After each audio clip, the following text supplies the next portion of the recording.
Un pequeño dominicano llamado Damián se convirtió en el habitante número 8.000 millones, así lo anunció la Organización de las Naciones Unidas.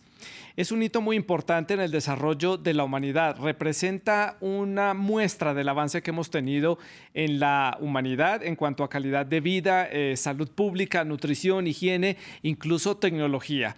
También es representativo porque este anuncio tiene lugar en plena cumbre climática del COP27, en medio de una emergencia climática y cuando estamos en una lucha frente a frente contra el cambio climático. Así lo dio a conocer la ONU al mundo entero. Veamos.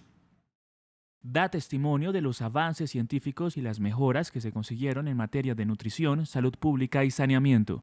Sin embargo, a medida que aumenta la familia humana, también se vuelve más dividida. Miles de millones de personas tienen graves dificultades, cientos de millones pasan hambre e incluso hambruna. Hay cantidades sin precedentes de personas en tránsito, en busca de oportunidades y tratando de superar deudas y penurias, guerras y desastres climáticos. A menos que reduzcamos el enorme abismo entre los que tienen y los que no tienen, estamos allanando el camino hacia un mundo con 8.000 millones de habitantes dominado por tensiones y desconfianza, crisis y conflicto. Sin lugar a dudas, el crecimiento de la población representa grandes desafíos para los gobiernos, para los estados de bienestar en aquellos países donde están establecidos y, por supuesto, para los países más pobres. Veamos entonces cuáles son los países más poblados del mundo. El primer lugar lo ocupa China, con más de 1.452 millones de habitantes. Le sigue India. Ambos países están en el continente asiático. En tercera posición está Estados Unidos, le sigue India y cierra ese top 5 Brasil, que es el primer país de América del Sur en entrar en este top 5. Continuamos desde el 5 hasta el 10 en este top 10. En el sexto puesto está Pakistán, le sigue Nigeria, que sería el primer país del continente africano entre los más poblados del mundo. Le sigue Bangladesh, Rusia y cierra la 10ª posición México, que es el primer país latinoamericano en estar en este top 10. Justamente ese top 10, si hacemos balance, son 5 países asiáticos, 1 euroasiático, estamos hablando del caso de Rusia, 3 son americanos y 1 es africano. Pero ahora veamos los países menos poblados. El país menos poblado del mundo es la Ciudad del Vaticano, le sigue Tuvalu, le sigue Nauru, Palau y que todos son estados insulares que están ubicados en el Océano Pacífico y que, hay que decir, son países que están en riesgo de desaparecer ante un posible incremento considerable del nivel de los océanos debido al calentamiento global. Cierra este top 5 San Marino, que es un país que está ubicado en el sur de Europa. ¿Cuáles son entonces las estimaciones? Para el 2023 se espera que India supere a China como el país más poblado del mundo, según las estimaciones de la Organización de las Naciones Unidas. Este mismo organismo internacional también proyecta para el 2056 que la población llegará a los 10.000 millones de habitantes. ¿Qué significa entonces para el mundo haber llegado el día de hoy a los 8.000 millones de habitantes? Este crecimiento demográfico rápido y constante, dependiendo de las épocas que hemos tenido a lo largo de los últimos años, ¿qué implica a nivel medioambiental, a nivel económico? ¿Qué preocupación debemos tener en cuanto al consumo de los recursos materiales que ya de hecho estamos en déficit? ¿Y cómo puede haber una mejor redistribución de ingresos para dar las mismas garantías para todos los habitantes? Por eso hoy, en el debate de France 24, ¿qué impacto tienen los 8.000 millones de habitantes en nuestro planeta? Para analizar este tema hemos invitado a Pablo Salazar, él es representante de UNFPA en Guatemala. También está con nosotros Óscar Javier Maldonado, él es PhD, es profesor asociado del programa de Sociología de la Universidad del Rosario, que está ubicada en la ciudad de Bogotá, en Colombia. Ustedes, nuestros televidentes, también hacen parte de este debate, pueden dejar sus comentarios y sus preguntas a través de las diferentes redes sociales. Estamos en Twitter, en Facebook, también en Instagram. Nos encuentran como @eldebate_F24 o @eldebate_F24, mejor dicho, y @Santilogo, que es mi cuenta personal. La etiqueta, numeral, el debate F24, todo unido, todo pegado. No olvide también que todos nuestros contenidos están disponibles en diferentes plataformas de podcast. Estamos en Apple Podcast, en Spotify, en Deezer y en TuneIn. Comienzo entonces dándole la bienvenida a mi primer invitado, a Pablo Salazar, y preguntándole, Pablo, ¿cómo llegamos a esta cifra? ¿Qué análisis se puede hacer al respecto? ¿Qué condiciones se reunieron, se dieron a lo largo de los últimos años de la historia de la humanidad que permitió llegar a 8.000 millones de habitantes en nuestro planeta? Bienvenido. Muchas gracias, Santiago. Básicamente es un proceso que se llama la transición demográfica. Entonces, el proceso de la transición demográfica es un proceso en el cual primero caen rápidamente las tasas de mortalidad. Entonces, básicamente los cambios en la ciencia, la invención de las vacunas, las mejoras sanitarias, generaron un incremento sustancial de la esperanza de vida al nacer en toda la humanidad. En este momento hablamos de esperanzas de vida que bordean entre los 70 y los 80 años en el mundo promedio, y cuando a finales del siglo XIX hablábamos de 30 años de esperanza de vida. Entonces, todo este cambio tecnológico generó que haya, ¿no es cierto?, un nivel de supervivencia muy alto, particularmente de niños y de personas de ciertas edades productivas que lograron extender su vida, pero como contraparte la fecundidad siguió siendo alta, es decir, el número de hijos por mujer siguió siendo alto, y eso generó un cambio dentro de la estructura de edades que generó una gran población joven y una tasa de crecimiento poblacional muy alta. Entonces, las tasas de crecimiento poblacional que se vieron en el siglo XX, que son inusitadas para la humanidad, básicamente se produjeron en función de esta gran transición que llamamos transición demográfica. Sin embargo, la fecundidad ha empezado a caer y junto con la fecundidad disminuyendo, se ha ralentizado el nivel de crecimiento. Para mencionar algunos datos, entre 1927 y 1960 logramos, ¿no es cierto?, subir 1.000 millones de personas, la población creció de 2.000 a 3.000, pero entre el 60 y el 74, los siguientes 1.000 millones solo tomaron, ¿no es cierto?, 14 años, los siguientes 1.000 millones, 13 años, los siguientes 1.000 millones, 12 años, y así ha ido disminuyendo. Este momento empezamos otra vez a ver cómo se ralentiza este crecimiento, es decir, empieza a haber más tiempo cada vez que vamos sumando, y se espera que por primera vez en este siglo, hacia 2086, la población del mundo se haya estabilizado, es decir, va a llegar a un máximo y ya finalmente no va a seguir creciendo, justamente fruto de esta reducción que existe desde hace rato ya en la fecundidad en el mundo. O sea, no es para preocuparnos, Pablo, que se esté dando esta reducción en el ritmo de crecimiento de la población, no es nada para preocuparnos. No, para nada. Nosotros, de hecho, consideramos que este momento 8.000 millones de personas representan 8.000 millones de oportunidades para poder justamente crear, ¿no es cierto?, una sociedad más resiliente, adecuada y también más justa, evidentemente Claro. con desafíos, pero la tasa de crecimiento se está ralentizando. Entonces, este momento vemos un crecimiento que es básicamente una inercia en el mundo. O sea, con Sí. excepción de África, que es y de algunas regiones en el mundo, entre estas, por ejemplo, Guatemala, que son todavía países que tienen una tasa de fecundidad relativamente más alta que el promedio mundial. Sin embargo, en términos generales, más de la mitad de la población del mundo vive en Sí, áreas, en zonas, donde la tasa de fecundidad se encuentra por niveles de bajo reemplazo, es decir, claro. menos de 2.1 hijos por mujer en promedio, y lo que existe es esta inercia de que tenemos una población todavía joven que se sigue reproduciendo y por eso la población sigue creciendo. Vamos a terminar de complementar este panorama general con nuestro invitado Javier Maldonado en Colombia. Le damos la bienvenida también y el mismo punto de partida, Javier. ¿Cómo llegamos a esta cifra? ¿Cuál es el análisis que usted puede hacer? Cuando uno habla de estos grandes números y de un planeta que está en emergencia climática, esto tiene cierto componente, digamos, apocalíptico. ¿Nos preocupamos o no?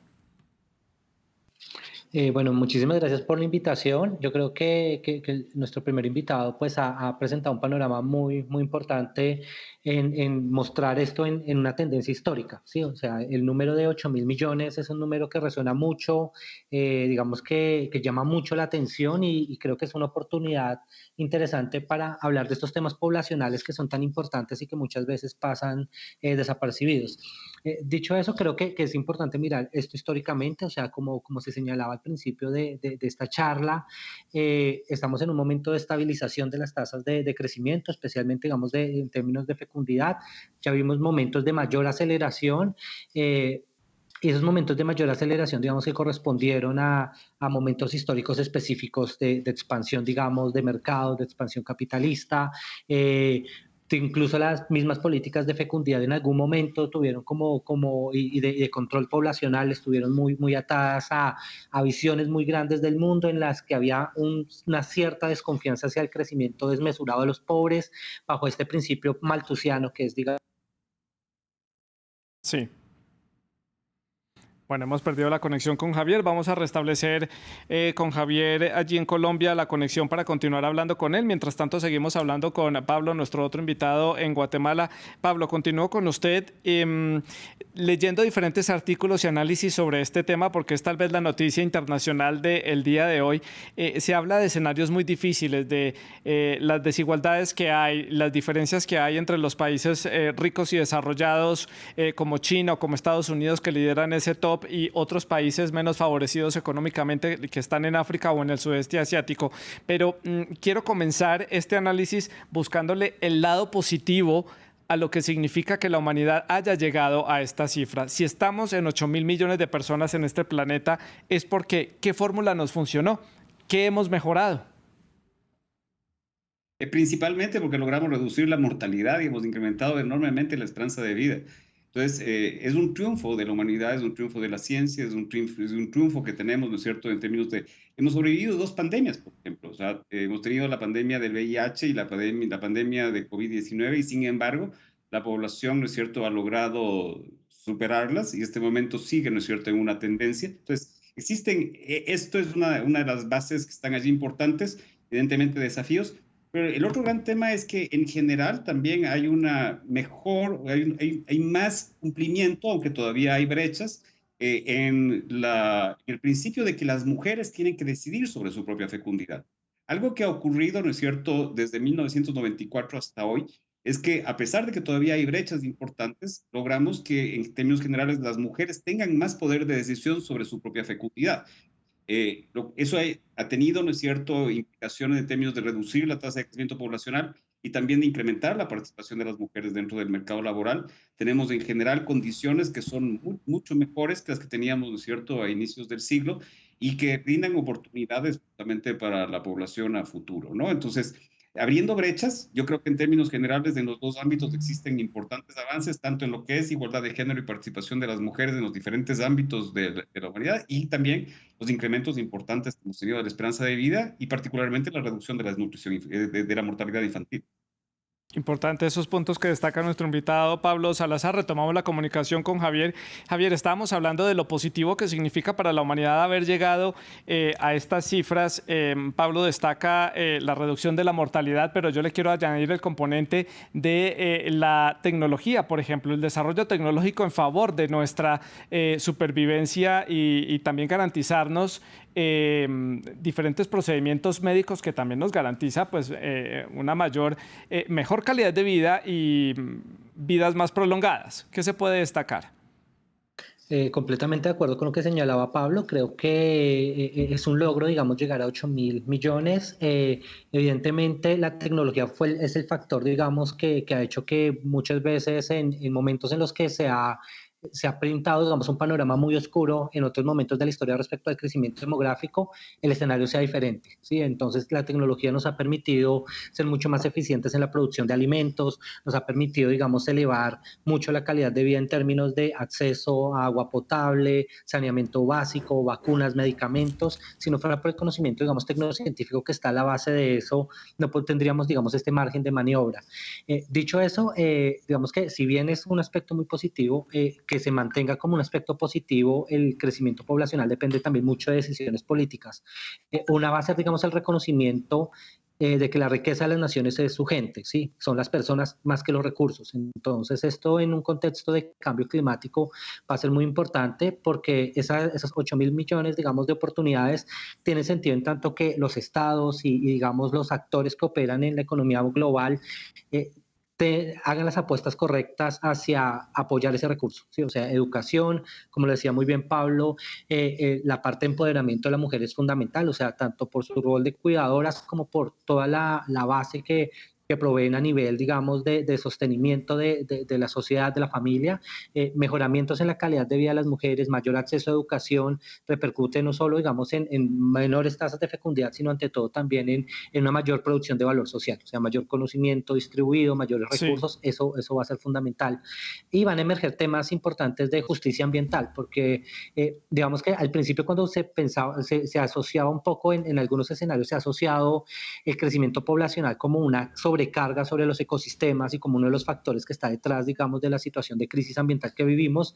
Si uno revisa los números con mayor detalle o en una perspectiva más histórica, un poco, digamos, los abusos sobre el planeta no han sido ejercidos por la mayoría de la población, sino por una élite que sobreconsume. Entonces, hace un par de semanas se publicaba un estudio que hablaba para el caso de Reino Unido, pero creo que nos da luces sobre lo que está pasando, como el 10% más rico de la población en un año produce la misma, digamos, huella de carbono que el 10% más pobre en 20 años, en 2 décadas. Entonces, buena parte, digamos, de la sostenibilidad del planeta va a estar más vinculado a redistribución, a justicia ambiental, y no podemos verlo únicamente desde una perspectiva de sobrecarga por cambio poblacional, es mucho más complejo.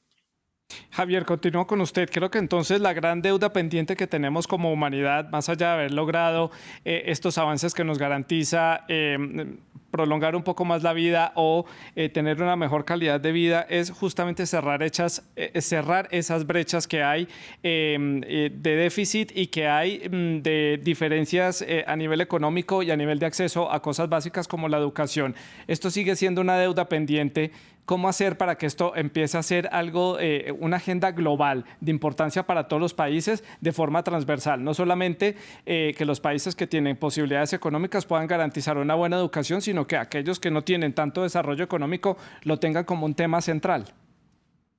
Bueno, yo creo que, y en esto estoy siendo optimista, creo que la situación de crisis global en la que estamos, digamos, inmersos, está empezando a generar más conciencia sobre lo profundamente interconectados que estamos. Entonces, un tema como el poblacional, digamos que los números que se nos presentan cuando los vemos desde una perspectiva planetaria, pues muestran una cierta homogeneidad, pero el escenario es muy diferente a nivel de regiones e incluso dentro de los mismos países. Entonces, siempre se piensa como que esta brecha es entre países desarrollados, países en vías de desarrollo, pero un país como Colombia, como por ejemplo, que es un país de ingreso medio, vivimos las dos situaciones. O sea, ciudades como Bogotá, como Medellín, ya vemos procesos de envejecimiento en el cual, digamos, las tasas de fecundidad han venido bajando, la vida se ha venido prolongando y el reto ahora es cómo vamos a lidiar con una sociedad envejecida en términos, digamos, de cuidado, en términos de sostenimiento del sistema pensional y demás.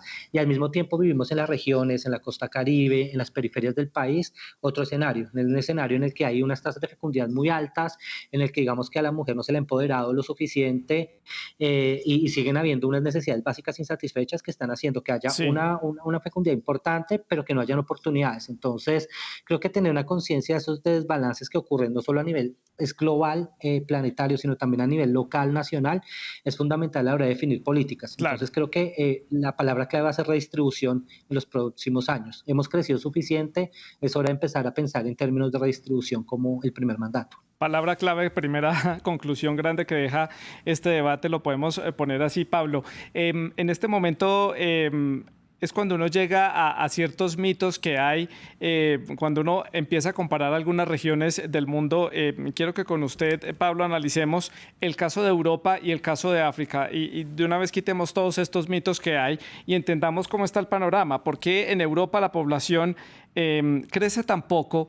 Es mucho mayor en términos de edad, se está envejeciendo y en otros países, por ejemplo, del sur global, tienen una población mucho más joven, pero son mucho más pobres en recursos económicos. ¿Está ligada la pobreza al aumento de la población? Porque también vemos que China no es un país pobre, literalmente en todo el sentido de la palabra, y es el país más poblado del mundo. Sí, no existe necesariamente una identidad, ¿no es cierto?, en el tema, pero decir que el crecimiento de la población es parte de un proceso de desarrollo y es parte de un proceso de capitalización de las sociedades. De hecho, China, igual que los tigres asiáticos, que Corea, que Japón, claramente muestran cómo se puede utilizar y aprovechar el crecimiento de la población joven para poder sacarle provecho a lo que se llama el bono demográfico.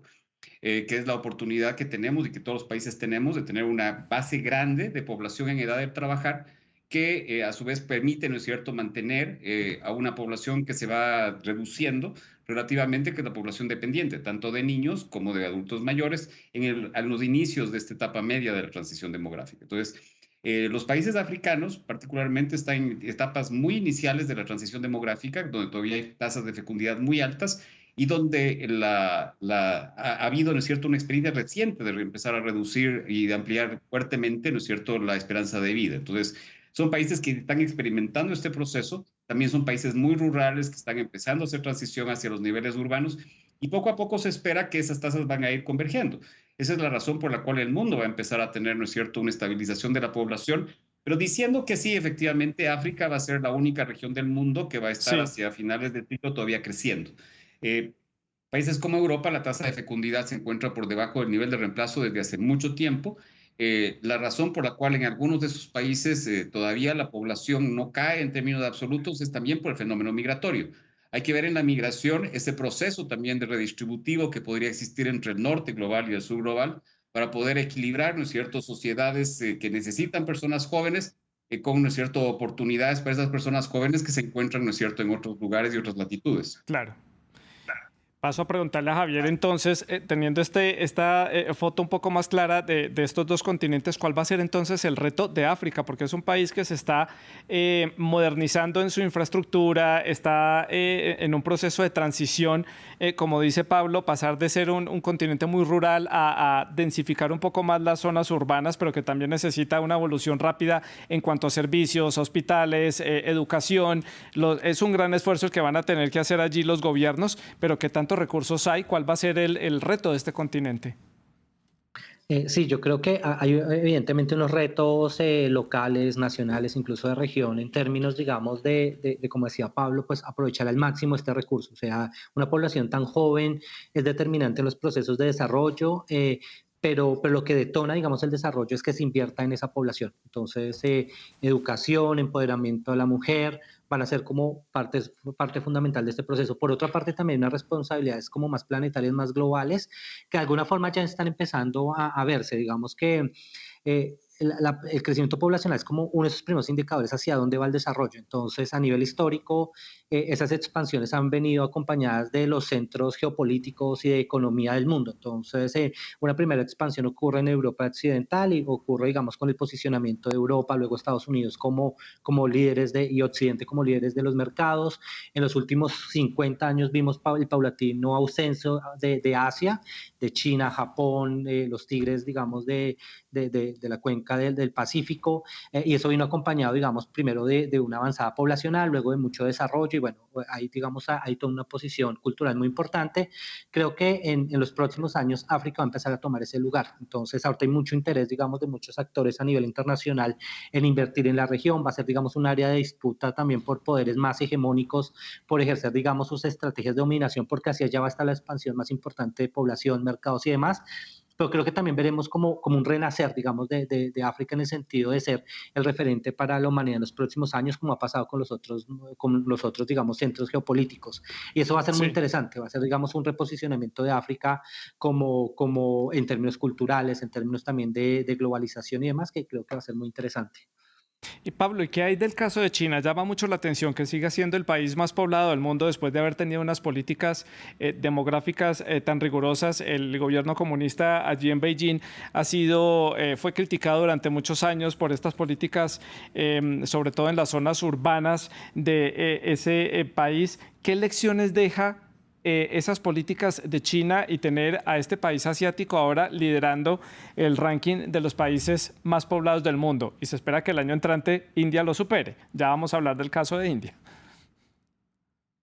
Sí, en términos generales, decir que tanto en China como en India, este momento la fecundidad es una fecundidad por debajo del nivel de reemplazo, es decir, nacen menos niños, ¿no es cierto?, en la práctica cada año, y lo que ha impulsado todavía el crecimiento de estos dos países es lo que llamamos el momento demográfico.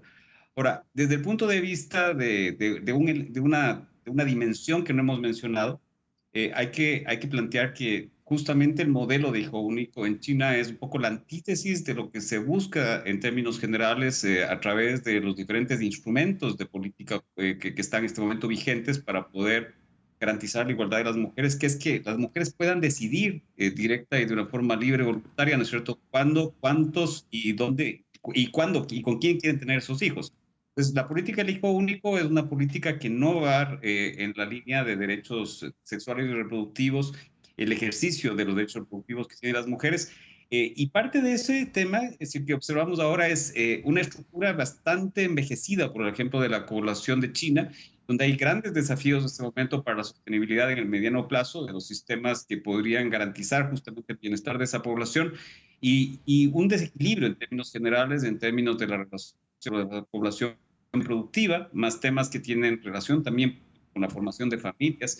Entonces, en términos generales, la recomendación que uno puede hacer siempre en términos de profesionales es buscar justamente que las políticas de fecundidad se basen en las decisiones libres de las mujeres tomadas en base a información adecuada, correcta y a sus propios niveles de empoderamiento, ¿no? Entonces, es algo que hemos aprendido de la experiencia de China, la necesidad de no tener objetivos poblacionales, sino de que justamente se pueda trabajar en función de las decisiones de las mujeres y la forma como ellas van ejerciéndolas en el contexto de crecimiento demográfico. Entonces, yo creo que allí hay un primer tema. Es decir, que este momento China es uno de los países que están enfrentando más seriamente el tema del reto del envejecimiento poblacional.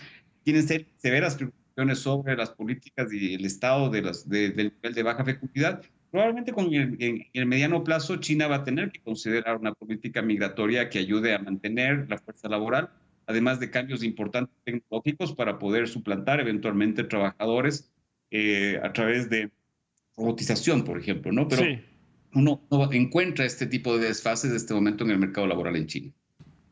Javier, hemos hablado del déficit en cuanto a materias primas. Los retos son muchos en materia medioambiental y el planeta, pues ya hay algunos países que requieren más de un planeta para poder sostener sus cadenas productivas. Estoy hablando de un caso cercano, por ejemplo, Estados Unidos, que es un país que requiere muchísimos recursos para sostener su economía en pie. ¿Qué tan preocupante es este consumo tan alto que tenemos de las materias primas en este momento, que ya consumimos los recursos del planeta antes de finalizar los 12 meses del año y con este nivel de crecimiento de la población? Sí, aquí de nuevo el tema de justicia ambiental y si se quisiera, digamos, de alguna justicia demográfica es fundamental. Como usted lo señala, a la hora, digamos, de los impactos son planetarios, pero no son toda la humanidad la que está consumiendo y no son, digamos, aquellos centros donde está más dinámico el crecimiento poblacional en el que se está concentrando el consumo, sino son, digamos, los países del norte global, países industrializados, países que, digamos, se han construido unas culturas de consumo y unas culturas del exceso que están llevando, digamos, y arrastrando a los demás países. Eso definitivamente, y es el problema, digamos, de poder tomar acciones frente a eso. Son problemas globales que van a necesitar acciones globales y para ciertas áreas, digamos, del mundo, ciertas economías, va a implicar, digamos, un cambio profundo en las formas como se consume y en las formas de vida, ¿sí? En Colombia se ha venido hablando en los últimos meses del concepto de crecimiento, ha sido muy polémico, digamos, porque hay unas visiones de crecimiento económico que son vistas como la única opción, pero creo que un escenario de mayor sostenibilidad y de mayor justicia distributiva y justicia ambiental va a pasar necesariamente por un decrecimiento en aquellas economías que han tenido un crecimiento casi patógeno, si se quisiera, por la forma en la que han, digamos, devorado recursos y pues, como usted mismo lo señala, eso no es sostenible. Sí. Sí, sería eso. Javier, también tenemos que hablar del tema medioambiental. Justamente estamos en la semana final de la COP27, se firman muchísimos acuerdos, hay muchos compromisos, pero poca acción, que es tal vez lo que se le ha criticado a esta cumbre climática a nivel internacional. Muchos compromisos por parte de los gobiernos, mucho protocolo, pero poca capacidad de realizar esos planes en terreno. De continuar el cambio climático como vamos, sabemos las consecuencias que esto va a traer: escasez de alimentos, escasez de agua y, por ejemplo, efectos atmosféricos adversos, mayor cantidad de huracanes o tormentas, inundaciones y también el aumento en el nivel de los océanos. Esto va a obligar a que haya desplazamientos de grandes cantidades de personas hacia otros lugares. Si la población sigue creciendo, esto va a llevar a que se concentren, que se armen algunos puntos de concentración o que se formen núcleos urbanos muchísimo más densamente poblados, donde tampoco hay recursos para garantizarles a todos. Yo creo que la siguiente, digamos, fase tiene que ser de un desarrollo tecnológico muy en línea, digamos, de sostenibilidad y de solidaridad. Evidentemente no podemos seguir con el mismo modelo de desarrollo y con las mismas prácticas que hemos seguido hasta el momento. Hay unos retos muy importantes y como usted señala, digamos que hay una fuerza adicional en todo este escenario demográfico que es lo ambiental y ya estamos empezando a vivirlo, digamos que no son problemas que uno ve en un escenario futuro. En este momento, digamos que hay algunos estudios que hablan también, por ejemplo, toda la ola migratoria centroamericana hacia Estados Unidos, como este pico que estamos viviendo, está muy vinculado también a problemas ambientales. En un país como Colombia en este momento estamos experimentando una emergencia invernal muy fuerte, el clima digamos que ha tenido unos patrones bastante complicados en los últimos 2 años y todo esto hace parte digamos de los desbalances que ya estamos empezando a sufrir y empieza a ser un poco frustrante, como usted señala, pues que los espacios de decisión global se avanzan muy poco y quienes se terminan sufriendo son digamos los países que en vías de desarrollo y entre los países en vías de desarrollo aquellos que están en una situación mayor de vulnerabilidad. Ese va a ser un reto, digamos que para que llegar a los 8.000 millones de personas sea en realidad la oportunidad que está ahí a la base, digamos, aprovechar todo ese recurso va a implicar unos cambios importantes, mucha solidaridad y digamos que Sí. apoyar a estas poblaciones, porque si ustedes se dan cuenta, los lugares, digamos, en los que está concentrado el crecimiento poblacional y que van a tener un lugar muy importante en los próximos años, también son lugares muy vulnerables climáticamente. Estamos hablando de África, estamos hablando de la India. En la India misma ha sido interesante ver la misma división, o sea, el norte se está creciendo a unas tasas muy, muy amplias, mientras que el sur ya está estabilizado. Entonces estamos viendo como a nivel local incluso muchos escenarios que uno pintaba de forma global, envejecimiento Sí. para ciertas áreas, para ciertos grupos sociales y otros en los que hay una gran oportunidad de Claro. movilizar ese recurso, pero se necesita inversión. Claro, a mí me llama mucho la atención que justamente cuando mencionaba los 5 países menos poblados del mundo, mencionaba 3 estados insulares de Oceanía, que son países que están al borde de desaparecer, ya han perdido muchísimo terreno, muchísimo de su superficie debido al aumento en el nivel de los océanos, o bueno, por lo menos del Océano Pacífico. Estoy hablando de Tuvalu, Nauru y de Palau. Casos como esos hay muchísimos más, no solo en el Pacífico, sino también en territorios insulares, por ejemplo, en el Caribe. Ya hemos retomado la conexión con Pablo. Quiero preguntarle, estábamos viendo también el caso de China, ahora quiero que veamos el caso de la India. Un país llama mucho la atención, la composición económica, social que tiene. Es un país enorme territorialmente hablando y pues obviamente su población también es una de las 3 más destacadas en el planeta, pero se estima que para el 2023 pase a ser el número 1 como el país más poblado del mundo. ¿Qué retos tiene este país? Mire, India todavía es un país que tiene muchísimas desigualdades, como se mencionaba. O sea, es un país, ¿no es cierto?, que tiene diferentes ritmos, que tiene, ¿no es cierto?, todavía grandes zonas rurales, tiene todavía mucho espacio en términos de poder consolidar algunas de las transiciones demográficas, pero claro, tiene en promedio, este momento tiene una fecundidad por debajo del nivel de reemplazo y lo que ha mantenido creciendo a la India, a diferencia de China, de su vecino, es que tiene, ¿no es cierto?, una estructura poblacional más joven, donde todavía tiene una preeminencia de población en edad de trabajar. Entonces, India todavía tiene este tema, pero sigue siendo, ¿no es cierto?, cuna y sigue siendo uno de los lugares, ¿no es cierto?, que más concentran, por ejemplo, la pobreza en el mundo por justamente la dimensión que tiene el país.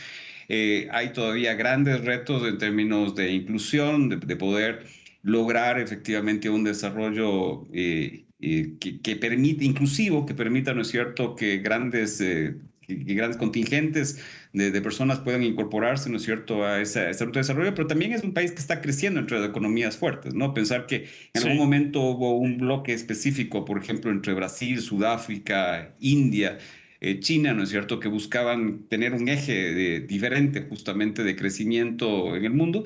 Y alrededor de eso, India sin duda es uno de los países que más potencial va a tener. Empezamos a verlo dentro de la esfera Claro. tecnológica, dentro de la esfera industrial, y sin duda tuvo una gran preeminencia en la fabricación de vacunas y probablemente va a ser también uno de los países, ¿no es cierto?, donde se va a concentrar el desarrollo económico en las próximas décadas. Y también rodeado por los países más poblados del mundo. Está por un lado rodeado por Pakistán, al otro lado tiene Bangladesh, al norte tiene China. Es una zona densamente poblada en términos de habitantes en nuestro planeta. Un tema muy interesante, se nos acaba el tiempo. Pablo, Javier, yo les agradezco mucho por haber estado con nosotros hoy en el programa. Dimos por lo menos una un análisis de los temas clave relacionados con esta fecha importante, los 8.000 millones de habitantes que ya tenemos en nuestro planeta. Muchas gracias por haber estado con nosotros. En nombre del equipo técnico también les agradecemos su sintonía. La producción del programa estuvo a cargo de Giovanni Agudelo y la producción de invitados estuvo a cargo de Samuel Salgado y de Tania Herrera. Siga con nosotros.